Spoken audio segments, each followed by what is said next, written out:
ಅಲ್ಲ ಅಜ್ಜಿ, ದೊಡ್ಡ ಗಾಡಿ ಅಂದ್ರಲ್ಲ. ಏನಮ್ಮ ದೊಡ್ಡ ಗಾಡಿ ಅಂತ ಹೇಳಿದ್ರಿ, ಇಲ್ಲಿ ನೋಡ್ರಿ ಯಾವ್ದೋ ಚಿಕ್ಕ ಗಾಡಿ ಬಂದಿದೆ.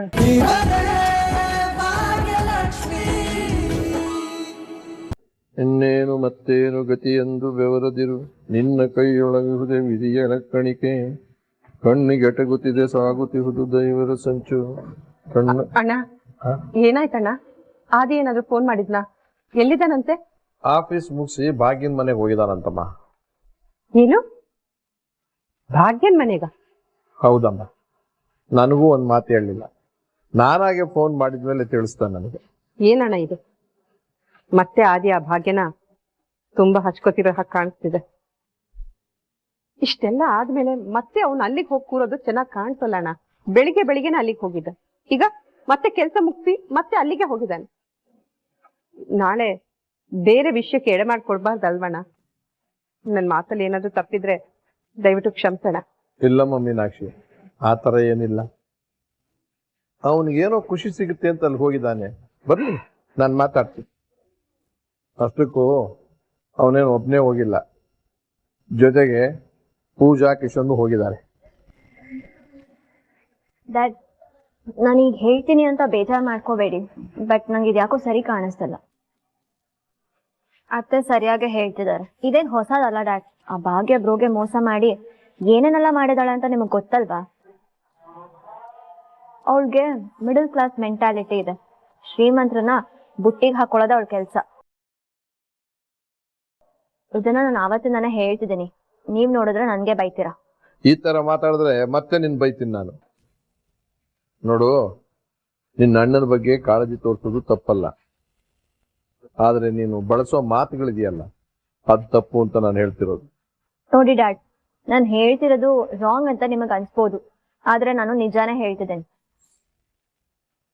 ಆ ಭಾಗ್ಯ ಮನೆಯವ್ರ ಮನಸ್ಥಿತಿ ಹೇಗಿದೆ ಅಂದ್ರೆ, ಅವಳನ್ನ ಕೆಲ್ಸದಿಂದ ತೆಗ್ದಾಕಿದೀವಿ ಅಲ್ವಾ, ಅದಕ್ಕೆ ಇದೆಲ್ಲ ನಾಟಕ ಮಾಡಿ ಬ್ರೋಗೆ ಬ್ರೈನ್ ವಾಶ್ ಮಾಡಿ ಮತ್ತೆ ವಾಪಸ್ ಕೆಲ್ಸಕ್ಕೆ ತಗೊಳ್ಳಿ ಅಂತ ಇಷ್ಟೆಲ್ಲ ಮಾಡ್ತಿದ್ದಾಳೆ. ನೋಡ್ ಕನ್ನಿಕಾ, ನಾವೇ ಎಲ್ಲಾನು ಹೇಳಿ ನಿರ್ಧಾರ ತಗೊಳ್ಳೋದು ಬೇಡ. ಬರ್ಲಿ ಅವನು, ಆಮೇಲೆ ಎಲ್ರು ಕೂತ್ ಮಾತಾಡೋಣ. ಅದೇನು ಅಂತ ಹೇಳ್ತಾನ ನೋಡೋಣ. ಅಷ್ಟಕ್ಕೂ ಭಾಗ್ಯ ಮತ್ತೆ ನಮ್ ಕೆಲ್ಸಕ್ಕೆ ಬಂದ್ರೆ ನನಗೇನು ಬೇಜಾರಿಲ್ಲ.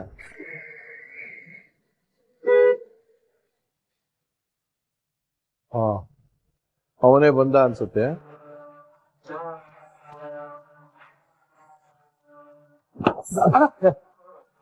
ಅಣ್ಣ ನೀನ್ ಬಾ. ಬೇಡ ಕಿಶನ್, ಅವ್ರಿಗೆ ಅನುಮಾನ ಬರುತ್ತೆ, ನಾನೇ ಹೋಗ್ತೀನಿ. ಅಕ್ಕ,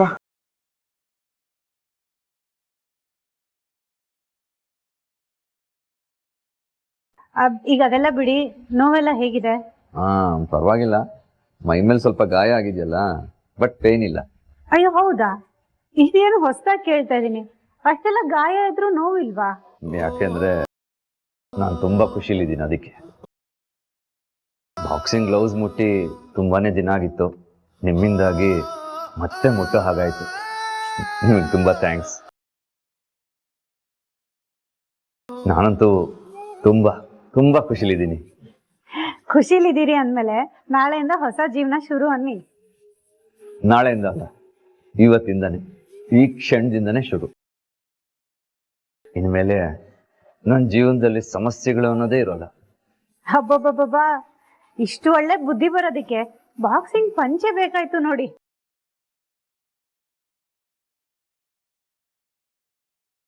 ಸರಿ ತಡ ಆಗಿದೆ, ಮಾತ್ರೆ ತಗೊಂಡ್ ಮಲ್ಕೊಳ್ಳಿ. ಸರಿ Bhagya, good night. Good night ಆದಿಯವರೇ.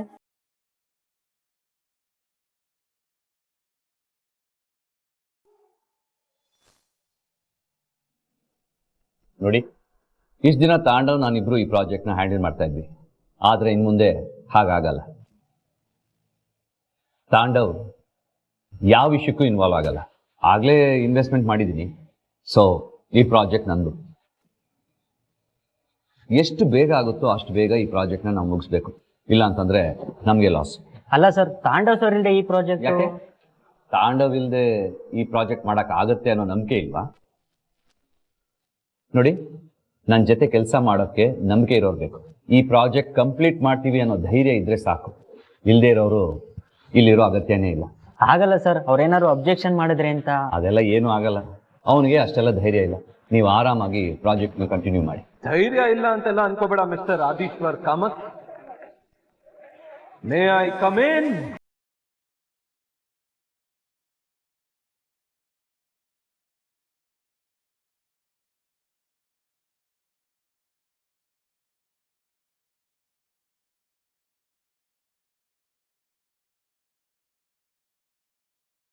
Idiot, ನೀನ್ ಯಾಕೋ ಬಂದೆ ಇಲ್ಲಿ? ನಡೆಯೋ ಇಲ್ಲಿಂದ. ಎಕ್ಸ್ಕ್ಯೂಸ್ ಮೀ, ನಾನ್ ಇಲ್ದೆ ನನ್ ಪ್ರಾಜೆಕ್ಟ್ ಬಗ್ಗೆ ಅದ್ ಹೇಗ್ ಡಿಸ್ಕಸ್ ಮಾಡ್ತೀರಾ? ನೋಡು, ಇದು ನಿನ್ ಪ್ರಾಜೆಕ್ಟ್ ಅಲ್ಲ, ನನ್ ಪ್ರಾಜೆಕ್ಟ್. ಇದು ನನ್ ಕಂಪನಿ. ಬಾಯ್ ಮುಚ್ಕೊಂಡು ನಿಂತ್ಕೊಳ್ಳಯ್ಯ. ನಾನ್ ಮಾಡಿರೋ ಪ್ರಾಜೆಕ್ಟ್ ನ ನಿಂದು ಅಂತ ಹೇಳ್ಕೊಂಡು ತಿರುಗಾಡ್ತಿದ್ಯಲ್ಲ ನೀನು. ನೋಡು, ನನ್ ಪ್ರಾಜೆಕ್ಟ್ ಸಂಬಂಧಪಟ್ಟಂಗೆ ನಾನು ಎಲ್ಲಿ ಬೇಕಾದ್ರೂ ಬರ್ಬೋದು, ಹೋಗ್ಬೋದು. ಅದಕ್ಕೆ ಯಾವ ದೊಣ್ಣೆ ನಾಯಕನ ಅಪ್ಪಣೆನೂ ಬೇಕಾಗಿಲ್ಲ ನನಗೆ. ಮಾತಿನ ಮೇಲೆ ನಿಗಾ ಇರ್ಲಿ. ಮಾತು ಎಲ್ಲೆಲ್ಲೋ ಹೋಗ್ತಾ ಇದೆ. ಇದು ನನ್ನ ಕಂಪನಿ, ನನ್ನ ಜಾಗ. ಒದ್ದು ಆಚೆ ಹಾಕ್ತೀನಿ. ಅಪ್ಪ ಪುಣ್ಯಾತ್ಮ, ಕಂಪನಿ ನಿಂದ ಇರ್ಬೋದು, ಆದ್ರೆ ನೀನ್ ಮಾಡ್ತಿದ್ಯಲ್ಲ 200 crore ಪ್ರಾಜೆಕ್ಟ್, ಇದಕ್ಕೆ ಐಡಿಯಾ ಯಾರು ಕೊಟ್ಟಿದ್ದು? ನಂದು. ಅದಕ್ಕೆ ನಾನು ಪಾಲ್ದಾರ. ಸೊ ಈ ಪ್ರಾಜೆಕ್ಟ್ ನಾನು ಇರ್ತೀನಿ. ಅಕಸ್ಮಾತ್ ನೀನು ನನ್ನ ಬಿಟ್ಬಿಟ್ಟು ಈ ಪ್ರಾಜೆಕ್ಟ್ ನ ನೀನೇ ಏನಾದ್ರೂ ಎಕ್ಸಿಕ್ಯೂಟ್ ಮಾಡಿದ್ರೆ ಪ್ರಾಜೆಕ್ಟ್ ನಲ್ಲಿ ಬರೋ ರಿಟರ್ನ್ಸ್ ನಲ್ಲಿ ನನಗೂ ಶೇರ್ ಕೊಡ್ಬೇಕು. ಅದೆಲ್ಲ ಕೊಡಕ್ಕಾಗಲ್ಲ. ಬಾಯ್ ಮಾತಲ್ಲಿ ಹೇಳಿದ ತಕ್ಷಣ ಕೊಟ್ಬಿಡಕ್ಕಾಗತ್ತಾ? ಬಾಯ್ ಮಾತಲ್ಲ ಮಿಸ್ಟರ್ ಆದೀಶ್ವರ್ ಕಾಮತ್, ಲೀಗಲ್ ಆಗಿ ಬಂದಿದ್ದೀನಿ. Lawyer sir,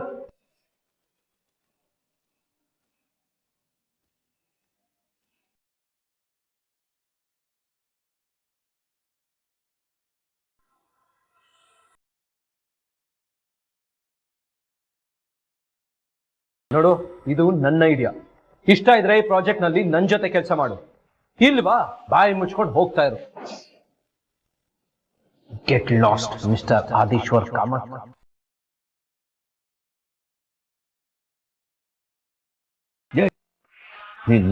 hello mister Adishwar Kamath. ಕಾನೂನು ಪ್ರಕಾರ ಈ ಪ್ರಾಜೆಕ್ಟ್ಗೆ ತಾಂಡವ್ ಸರ್ ಶೇರ್ ಹೋಲ್ಡರ್ ಆಗ್ತಾರೆ. ಇವರನ್ನ ನೀವು ಜಾಯಿನ್ ಮಾಡ್ಕೊಂಡಿಲ್ಲ ಅಂದ್ರೂ ಬರೋ ಇನ್ಕಮ್ ಅಲ್ಲಿ 45% ಕೊಡ್ಬೇಕು. ಅದಕ್ಕೆ ಸಂಬಂಧಪಟ್ಟಿರೋ ಲೀಗಲ್ ನೋಟಿಸ್ ಬೇಕಾದ್ರೆ ನೋಡಿ.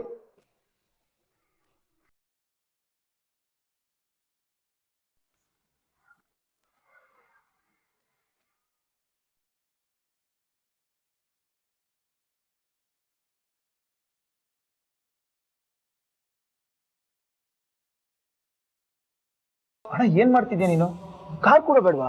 ನೋ ಕಿಶನ್, ಇದು ಯಾವುದು ಬೇಡ ಅಂತಾನೆ ನಾನು ಬಿಡ್ತಾ ಇರೋದು.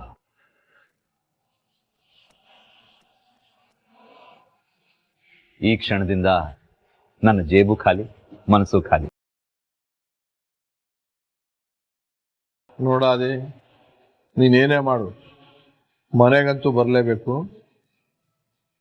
ಅದು ಏನೇ ಆದರೂ ನಮ್ಮ ಎಲ್ಲರ ಜೊತೆ ಟಚ್ಚಲ್ಲಿ ಇರ್ಬೇಕು ನೀನು. ಸರಿಯಪ್ಪ, ಅದೇ ಥರ ಮಾಡ್ತೀನಿ. ನಾನಿನ್ನು ಹೊರಡ್ತೀನಿ.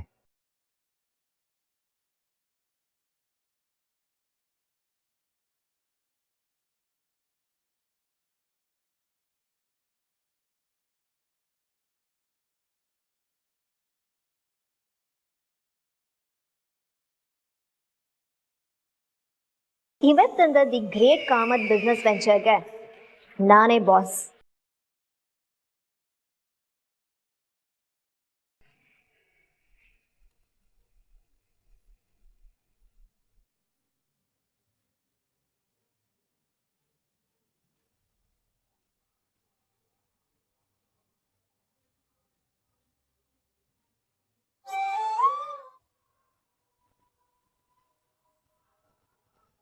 ಎಂತ ಕಾಲ ಬಂತಪ್ಪ, ಒಂದ್ ಡ್ರಾಪ್ ಮಾಡಕ್ಕೂ ಯಾರು ಒಪ್ಪಲ್ವಲ್ಲ.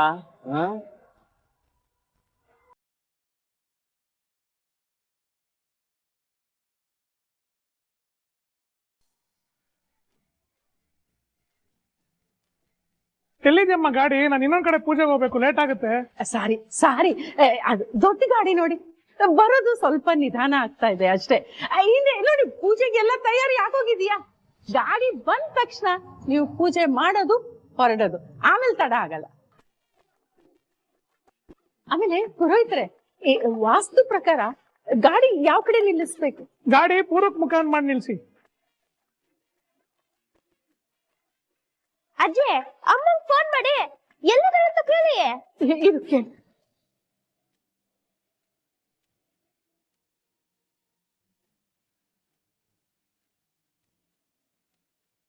ಭಾಗ್ಯ ಎಲ್ಲಿದ್ಯಾ? ಎಲ್ಲಾರು ಇಲ್ಲೇ ಕಾಯ್ತಾ ಇದಾರೆ ನಿಂಗೆ. ಹೌದಾ, ಇಲ್ಲೇ ಇದೆಯಾ? ಸರಿ ಸರಿ, ಬಾ ಬಾ ಬಾನಿ. ಇಲ್ಲೇ ಮೂಲೆಲಿದ್ದಾಳಂತೆ.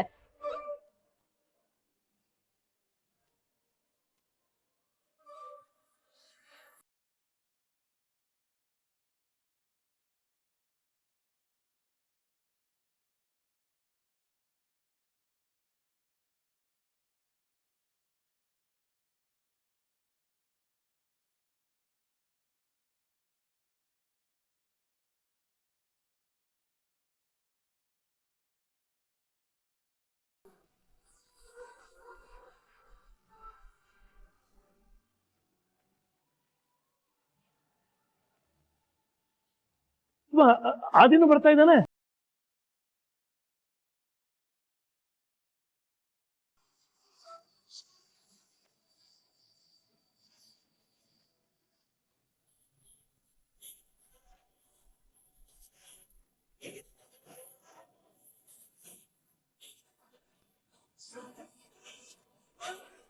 ಅಲ್ಲ ಅಜ್ಜಿ, ದೊಡ್ಡ ಗಾಡಿ ಹೇಳಿದ್ರಲ್ಲ. ಏನಮ್ಮ ದೊಡ್ಡ ಗಾಡಿ ಅಂತ ಹೇಳಿದ್ರಿ, ಇಲ್ಲಿ ನೋಡ್ರಿ ಯಾವ್ದೋ ಚಿಕ್ಕ ಗಾಡಿ ಬಂದಿದೆ.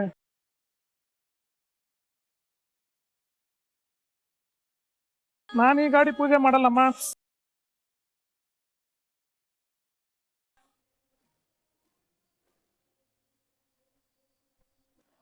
ಏನ್ ಮಾಡೋದೀಗ? ಪುರೋಹಿತರು ಪೂಜೆ ಮಾಡದೆ ಹೊರಟೋದ್ರಲ್ಲ. ಭಾಗ್ಯ ಏನ್ ಮಾಡೋದೀಗ? Don't worry, when Adi is here no fear. ನಾನು ಏನಾದ್ರೂ ವ್ಯವಸ್ಥೆ ಮಾಡ್ತೀನಿ. ಅಲ್ಲ ಫ್ರೆಂಡ್, ನೀ ಎಲ್ಲಿ ಹೋಗಿದ್ದೆ? ನೀನು ಹೋಗಿದ್ಯಾ ಗಾಡಿ ತರಕ್ಕೆ? ಇಲ್ಲ, ನಾನ್ ಹೋಗಿರ್ಲಿಲ್ಲ. ಅದೇನಾಯ್ತು ಅಂತಂದ್ರೆ